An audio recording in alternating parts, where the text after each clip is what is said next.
Hi, I'm Dr. Bart Klika, Chief Research and Strategy Officer here at Prevent Child Abuse America. I'm here for another monthly installment of a research review. The review this month actually is in response to a recent NPR article that challenges some of the American Academy of Pediatrics recommendations around infant safe sleep. In 2016, the American Academy of Pediatrics released their updated policy statement on recommendations for safe infant sleeping environments. I provided a link down below for those of you who might not be familiar with this document. The AAP recommends that infants be placed on their back to sleep on a firm sleep surface, ideally in their parents' room, yet in a separate sleep environment for the first year of the child's life. In their sleep environment, the infant should have no soft objects or loose bedding, such as stuffed animals, a blanket, or pillows. You can see the other recommendations down below as put forward by the AAP.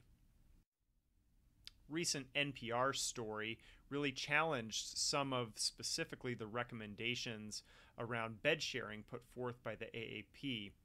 In the NPR story, they talked about the fact that many parents feel ashamed to talk to their doctors about bed sharing, but are engaging in these practices anyway.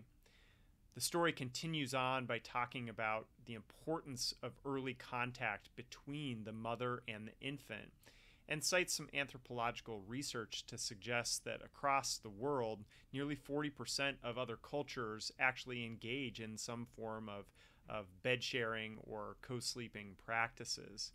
And then finally, the story talks about some emerging research in New Zealand, whereby researchers are working with doctors and pediatricians to teach parents about safe bed sharing practices as sort of a harm reduction strategy to this issue of infant safe sleep.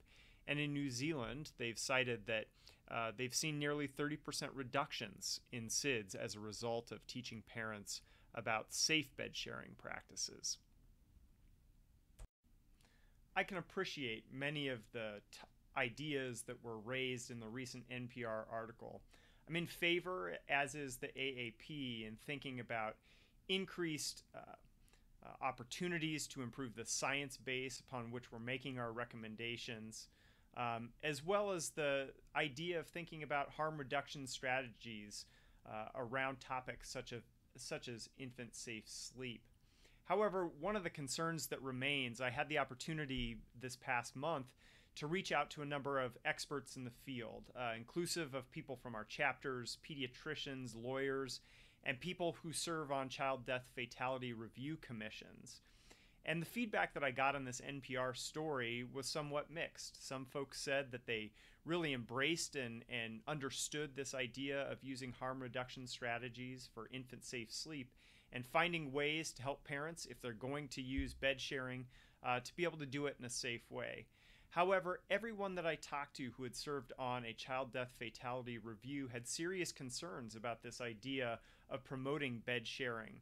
And a lot of the crux of this argument came around the issue of potentially impairments of the parents in the sleeping environment. That can be through alcohol use, drug use, whether it's illicit or prescribed medications, and those really increasing the risk for sudden infant death syndrome, especially around bed sharing. Currently, at this stage, I'm curious to watch how the science unfolds around these strategies in places like New Zealand, but for now, we're going to continue to support the recommendations of the American Academy of Pediatrics around infant safe sleep. If you have any questions or ideas for future research reviews, please contact me at the email address on the screen. Thank you.